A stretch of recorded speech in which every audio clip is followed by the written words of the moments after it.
January 23rd, 1973. Heimaey, Iceland. Bulldozers are still working under falling ash when black volcanic sand begins climbing their tracks and swallowing their lower frames. The harbor is at stake.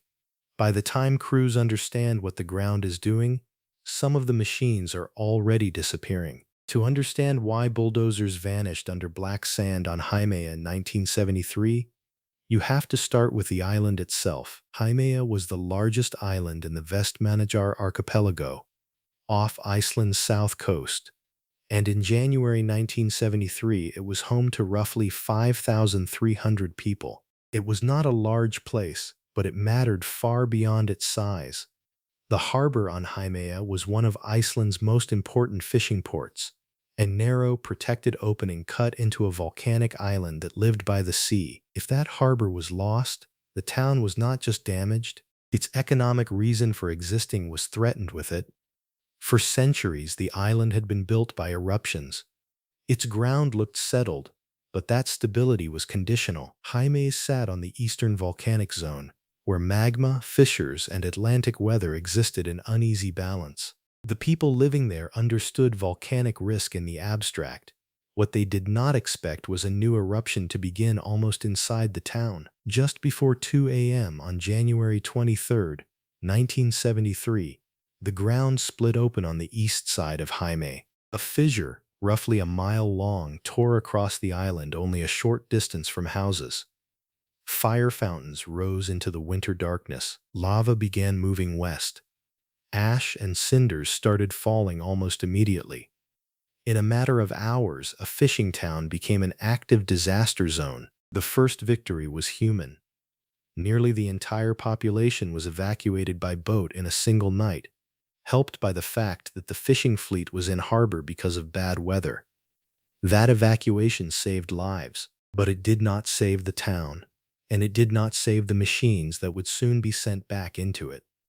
Once the island was emptied of most civilians, the next question was brutally simple.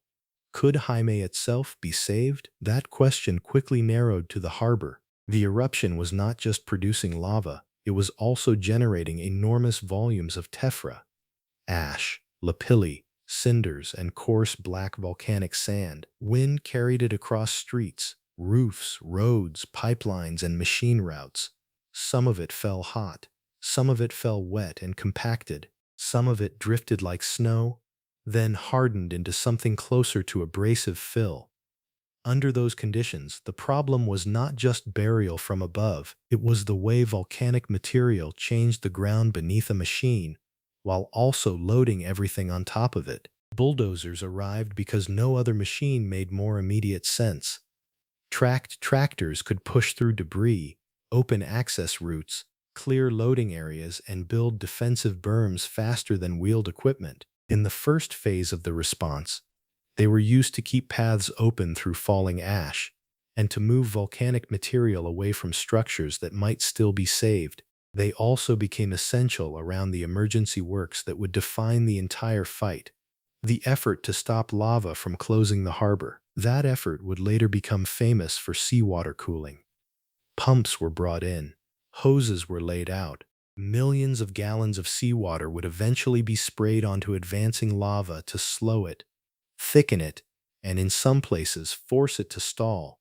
But before any of that could function at scale, crews needed working ground. They needed roads. They needed access. They needed places where pipe, fuel, men, and equipment could move without disappearing into ashfall or being cut off by new lava tongues. Back to the machine. This was where the bulldozers became more than support equipment. They were part of the front line. Mechanically, the conditions were punishing from the start. Volcanic ash is not ordinary dirt. It is sharp, abrasive, and mobile. It gets into air intakes, radiators, filters, seals, rollers, sprockets, and track joints. It reduces visibility, accelerates wear, and turns routine maintenance into constant survival work. Engines could still make power. The environment worked against everything around them. Air filtration had to be watched constantly. Cooling systems were vulnerable. Undercarriages were being asked to work in material that could be loose at the surface, hot below, and unstable under repeated passes. Then there was the black sand itself. Fresh tephra on Heimaey did not behave like a uniform blanket. In one area, it drifted deep enough to swallow tracks to the rollers. In another, it crusted over and looked firm until the weight of a dozer broke through. In still another, it sat above heat, steam, or buried voids created by uneven deposition around buildings, walls, and earlier ground surfaces. On paper, a crawler tractor should have been the right answer. In the field, it was being asked to operate on a surface that had not finished becoming ground. The scale of the deposition changed the entire logic of work. Houses were buried to their roofs, streets disappeared, landmarks vanished. Operators were no longer reading a normal town. They were reading a moving surface made of ash, cinder, heat, and wind. A route that existed in the morning could be impassable by evening. A machine parked in one location could be half buried by the next shift. And if the wind turned, burial accelerated fast. That matters because the bulldozers on Heimaey were not only fighting lava, they were fighting accumulation. Every hour ash continued to fall. Every open machine became harder to keep open. Every idle period increased the chance that tracks, blades, and lower frames would begin to disappear into black drift. A machine could survive hard work. What threatened it here was the combination of abrasive loading, heat, and constant entombment. By the end of the first days, crews already understood that time was against them. The eruption had created a new cone, later named Eldfell, and it was still feeding both lava and tephra into the island's eastern side. The harbor remained the strategic prize. If lava entered and constricted the entrance, fishing, transport, and any meaningful recovery would collapse with it. So the dozers kept working under conditions that were changing by the hour. Some cleared, some pushed. Some held access lines open just long enough for the next operation to begin, and some, under black volcanic sand and ash, began to disappear. Then the ground changed again. By early February, the fight on Heimaey had settled into a brutal rhythm. Ash fell, wind shifted. Crews reopened routes that had already been cleared once, sometimes twice, sometimes 3 times in the same day. Bulldozers worked around buried houses, collapsed sheds, drifting streets, and pipe runs for the seawater system that had become the island's best chance of preserving the harbor. But the longer the eruption continued, the less this looked like ordinary earth-moving. The machines were not reshaping stable ground. They were operating on a surface that was still being created in real time. That was the deeper problem. Fresh tephra could support a crawler tractor on one pass and fail on the next. Heat from below dried some layers into a crust.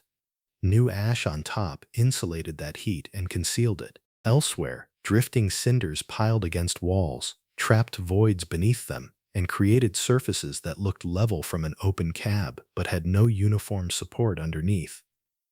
The machine had enough weight to push material. It also had enough weight to break through the wrong surface without warning. In the worst zones near the advancing flows and heavy ashfall, operators began to encounter a pattern they could feel before they could fully see it. The blade would load normally, the engine would hold. Then one track would settle farther than the other. The machine would lean, not dramatically at first, just enough to tell the operator that the surface under one side was no longer behaving like compacted fill. That was the moment routine work ended. Once a crawler lost level support in deep volcanic drift, every correction risked making the problem worse. More throttle could dig it in. Raising the blade could unload the front and shift weight rearward into softer material.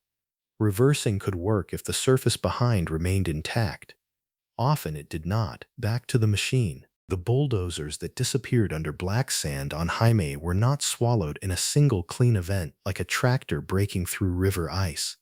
They were buried by a combination of entrapment and accumulation. First, the machine lost support, or became immobilized by depth, heat, or blocked running gear. Then ash and cinders kept coming. Wind packed material around the tracks, belly pan, blade arms, and lower frame. If the machine could not be recovered quickly, the island itself began burying it. Mechanically, that made recovery harder by the hour. A crawler tractor can often pull free if the undercarriage still has room to work, and the tracks can clear material as they rotate. On Heimaey, volcanic drift compacted around the lower machine and kept rising. Hot ash baked in places, wet ash hardened in others. What began as loose black material could become a dense, abrasive mass around rollers and idlers.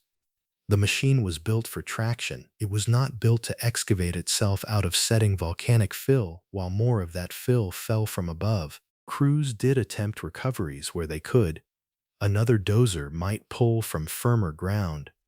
Men with shovels might cut away packed material from around the track frames. Routes were widened, blades were repositioned, and machines were worked back and forth in short, careful movements to avoid breaking through deeper. On paper, this should have worked in many cases. In the field, it did not always work fast enough. The island was changing too quickly. When a route was threatened by lava, by fresh ashfall, or by the expanding demands of the seawater pumping system, crews had to decide where effort mattered most. That was the moment the operation stopped being about saving every machine. The harbor was the priority. Everything else was secondary. If a bulldozer could be recovered without jeopardizing men, hoses, pumps, or access to the cooling lines, it was worth the attempt. If not, the machine could be left where it sat. That was not sentiment. It was disaster arithmetic. A trapped crawler was expensive. Losing the harbor would have been existential. As February turned into March, the seawater campaign began to show results. Enormous volumes of water were pumped onto the lava front and into critical zones near the harbor entrance. The cooling did not stop the eruption, but it altered the lava's behavior. It slowed some advances, thickened outer crusts, and helped hold the harbor mouth open long enough for the town to have a future after the eruption. That success became the defining story of Heimaey, and rightly so. But it also overshadowed the machinery cost of making that success possible. Bulldozers had kept access open, moved ash, supported pump placements, and worked in sectors where the ground itself could not be trusted. Some of them paid for that role by vanishing into the black surface they were trying to control. The eruption formally ended in early July 1973 after roughly 5.5 months of continuous activity. By then, Eldfell had added millions of cubic yards of new material to the island. Large parts of Heimaey had been buried or reshaped. Hundreds of buildings were destroyed. Streets had disappeared under tephra and lava. The eastern side of town had been transformed into ground that had not existed the year before. In places, the machines lost during the response were no longer sitting on a recognizable worksite. They were part of a new volcanic landscape. Some equipment was recovered later. Some was dug out once conditions stabilized and routes could be re-established with less immediate danger. Some was too deeply buried, too badly compromised by heat and abrasion, or too far inside altered ground to justify extraction. The record is uneven, as disaster records often are when the larger victory absorbs the smaller losses. But the pattern is clear. On Heimaey, bulldozers were pushed into an active eruption zone because the work demanded it, and some were abandoned or buried because the island gave crews no practical alternative. What failed here was not simple machine strength. The dozers had power, they had traction, they had the right basic form for debris work. The failure mechanism was environmental. Volcanic tephra changed the support surface faster than operators could reliably read it. Heat altered material behavior from below. Wind and continued fall loaded the machines from above. Recovery windows were short. Strategic priorities were larger than the fate of any single tractor. The blade could move the ash. The ash field itself would not stay still, and that is why these machines still matter. Heimaey is remembered for one of the most ambitious volcanic response operations ever attempted. The harbor survived. Much of the town returned. Iceland kept one of its most valuable fishing ports because engineers, crews, fishermen, pump operators and equipment men kept working on ground that was becoming unstable beneath them. The bulldozers in that story were not background equipment. They were part of the operational edge, where access, mobility, and survival met geology in real time. The machines are mostly absent now. The eruption is history. Eldfell stands quiet above the town. Visitors walk ground that in 1973 was falling from the sky. But under parts of that ground, and in the memory of the operation itself, is the record of what heavy equipment was asked to do there. Push through active ashfall, hold routes open, support a harbor saving campaign, work until the surface would no longer hold it. The operation ended. The lesson did not. If you have worked around ash, sand, peat, snow, or any surface that looked solid until it was not, you already understand how bad this was. And if you want the next machine story from another landscape that buried heavy equipment for a completely different reason, stay with this channel.